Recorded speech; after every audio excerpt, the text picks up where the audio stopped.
যে কোনো ধরনের কম্পিটিটিভ পরীক্ষায় অ্যালিগেশন পদ্ধতির প্রয়োগ ভেরি এফেক্টিভ।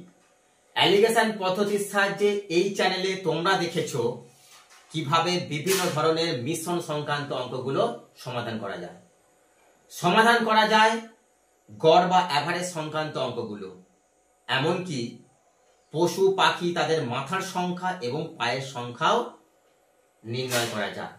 আজকের ক্লাসে দেখব লাভ ক্ষতির অঙ্কগুলো কিভাবে এই অ্যালিগেশন পদ্ধতির সাহায্যে সমাধান করা যায়। এরকম একটা অঙ্ক, ঘোড়া ও গরুর ক্রয় মূল্য 10,000 টাকা। ঘোড়াটি 20% লাভে এবং গরুটি 15% ক্ষতিতে বিক্রি করে। মোটের ওপর 6% লাভ হয়, তবে ঘোড়া ও গরুর মূল্য কত? এইখানটাতে ঘোড়া এবং গরুর যদি ক্রয় মূল্যর যে অনুপাতটা সেটা যদি বের করতে পারি, তাহলে ঘোড়া এবং গরুর ক্রয় মূল্য আমরা বের করতে পারবো। দুটো ঘোড়ার একত্রে ক্রয় মূল্য দেয়া আছে, সেটাকে আলাদা আলাদা ভাবে বের করতে হবে।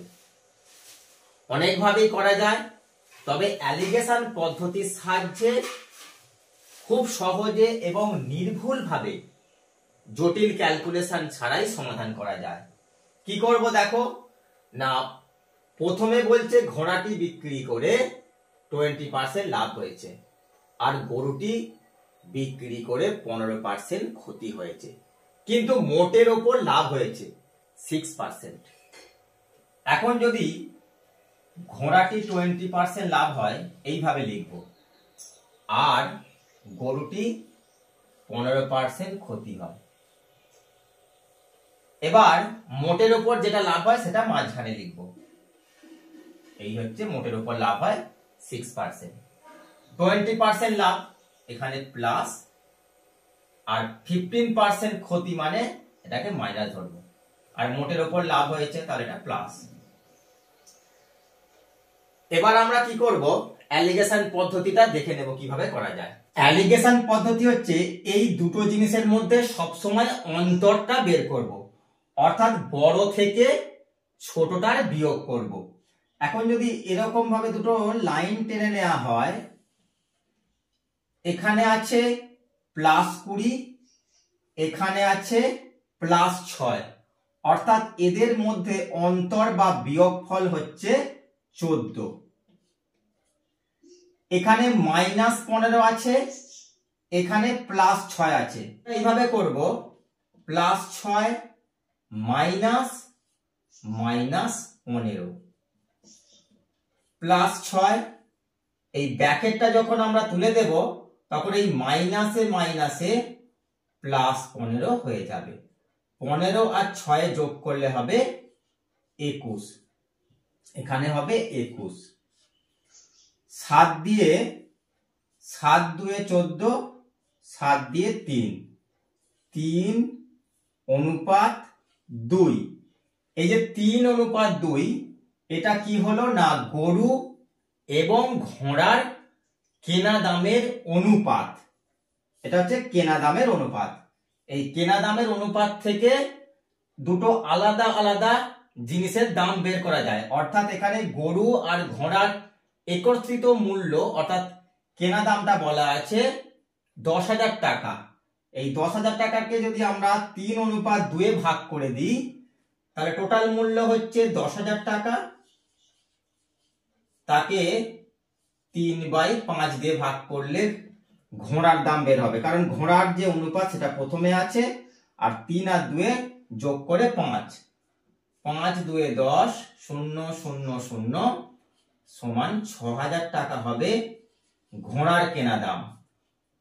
আর গরুর কেনা দাম কত হবে, 10,000 টাকা থেকে, কারণ এদের দুটোর মূল্য হচ্ছে 10,000 টাকা, সেখান থেকে যদি আমরা 6,000 টাকা বিয়োগ করে দিই, এই 4,000 টাকা হবে গরুর কেনা দাম। নেক্সট অঙ্কটা দেখো, এক ব্যক্তি দুটি চেয়ার 1250 টাকায় কিনলো। একটি চেয়ার 5% ক্ষতিতে এবং অপরটি 20% লাভে বিক্রয় করলে মোটের ওপর লাভ বা ক্ষতি হয় না। তবে চেয়ার দুটির কেনা দাম কত? লাভ এবং ক্ষতি কিছুই হচ্ছে না, তাহলে লাভ ক্ষতিটা এখানে আমরা শূন্য ধরে করব। প্রথমে যেটা হচ্ছে যে একটা চেয়ারকে 5% ক্ষতিতে বিক্রি করেছে, আর একটা চেয়ার কি করছে না 20% লাভে বিক্রি করছে। এইটা হচ্ছে ক্ষতি আর এটা হচ্ছে লাভ। আর মোটের ওপর লাভ বা ক্ষতি কিছুই হয়নি, সেই জন্য ওভারঅল এটাকে আমরা শূন্য ধরে করব। এখন 20% এখানে লাভ আর মোটের ওপর লাভ বা ক্ষতি কিছুই হয়নি, তাহলে এটাকে যদি আমরা বিয়োগ করি 20 থেকে 0 বিয়োগ করলে সেই 20 হবে। আর এখানে একটা ক্ষতি আছে -5, আর এখানে মোটের ওপর হচ্ছে লাভ বা ক্ষতি কিছুই হয়নি, যেহেতু তার এটা 0, তাই এখানে বিয়োগ করব কিভাবে? এখানে 0 থেকে -5 বিয়োগ করতে হবে, কারণ -5 এর থেকে 0 বড়। 0 বিয়োগ -5, তাহলে কত হবে? +5 হবে। এইটা হবে +5। তাহলে যে চেয়ার দুটি আছে তাদের ক্রয় মূল্যের অনুপাত হচ্ছে কত? 20:5। 5 4 20, 5 1 5, অর্থাৎ 4:1। দুটো চেয়ারের একত্রিত কেনা দাম কত? 1250 টাকা। তাহলে প্রথমটার দাম কত হবে? 1250 গুণ 4/5। এই 4 আর 1 যোগ করতে হবে। 5 2 10, 5 5 25, 0। 250 কে 4 দিয়ে গুণ করলে হবে 1000। অর্থাৎ প্রথম চেয়ারটির যদি কেনা দাম 1000 টাকা হয়, তাহলে দ্বিতীয় চেয়ারটির কেনা দাম কত হবে? 1250 থেকে 1000 বিয়োগ করে দাও, সমান 250 টাকা হবে দ্বিতীয় চেয়ারের কেনা দাম। পরের অঙ্কটা খুব সুন্দর একটি অঙ্ক। একটি ঘড়ি ও পেনের মূল্য 500 টাকা। ঘড়ির মূল্য 10% এবং পেনের মূল্য 5% বাড়ালে বর্ধিত মূল্য 545 টাকা। তবে ঘড়ির মূল্য কত? এখানে কিন্তু মোটের ওপর কত লাভ বা ক্ষতি বা মোটের ওপর কতটা বাড়ানো হচ্ছে সেটা পরিষ্কার ভাবে দেয়া নেই।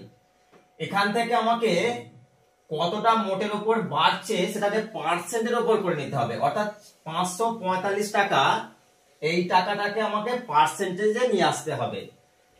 প্রথমে দুটোর মূল্য কত ছিল? 500 টাকা ছিল, সেটা হয়ে গেছে কত? 545 টাকা। এইটা থেকে 500 টাকা বিয়োগ করতে হবে, কত হচ্ছে না 45 টাকা। তাহলে শতকরা কত বাড়ছে? দেখো শতকরা বাড়ছে 45/500 × 100। 5 9 45 সমান 9%। এটা বেড়ে যাচ্ছে কতর মধ্যে? দেখো না, বর্ধিত মূল্যটা হয়ে যাচ্ছে 5%। তাহলে আমরা অ্যালিগেশন এবার করতে পারি। এখানে 10% বাড়ানো হচ্ছে, আর পেনের মূল্যটা হচ্ছে 5% বাড়ানো হচ্ছে।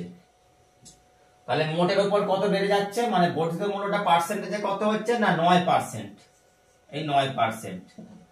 এখন এটাকে বিয়োগ করতে হবে। 10 থেকে 9 1, আর 9 থেকে 5 বিয়োগ করলে হচ্ছে 4, মানে 4:1 হচ্ছে।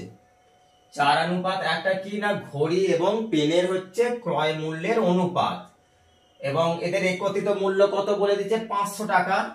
তাহলে 500 কে 4:1 ভাগ করে দাও। 4 1 যোগ করলে 5, এখানে 4, 5 দিয়ে 500 সমান 400 টাকা হবে ঘড়িটির কেনা দাম। কোন ব্যবসায়ী 120 কেজি চাল কিনে তার মধ্যে কিছু অংশ 10% লাভে, অপর অংশ 25% লাভে বিক্রি করে মোটের ওপর 15% লাভ হয়। তিনি 25% লাভে কত চাল বিক্রি করে।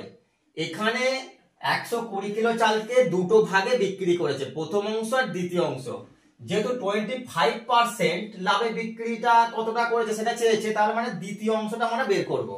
দেখো প্রথম অংশটা বিক্রি করেছে 10% লাভে, আর দ্বিতীয় অংশটা বিক্রি করেছে 25% লাভে। এখন মোটের ওপর তার লাভ হচ্ছে 15%। এখন এইটাকে অ্যালিগেশন করলে যেটা হবে সেটা হবে দুই প্রকার যে চাল বিক্রি করেছে কি অনুপাতে সেটা আমাদের বেরিয়ে আসবে। 15 থেকে যদি 25 থেকে যদি 15 বিয়োগ করি হবে 10, আর 15 থেকে 10 বিয়োগ করলে হবে 5। তার মানে হচ্ছে কত, 10:5 সমান 2:1। অর্থাৎ প্রথম প্রকার চাল আর দ্বিতীয় প্রকারের যে চাল সেটা 2:1 এইভাবে সে বিক্রি করেছে। তাহলে আমরা দ্বিতীয় অংশটা বের করব, কারণ প্রথম অংশটা 10% লাভে বিক্রি করেছে আর দ্বিতীয় অংশটা 25% লাভে বিক্রি করেছে। আর এখানে আমাদের প্রশ্নপত্রে চেয়েছে 25% লাভে কত চাল বিক্রি করেছে। টোটাল চাল হচ্ছে 120 কেজি, তার মধ্যে 1/3 এই অংশটা বিক্রি করেছে 25% লাভে। 3, 4, 12, 0, 40 কেজি। 40 কেজি চাল 25% লাভে বিক্রি করেছে।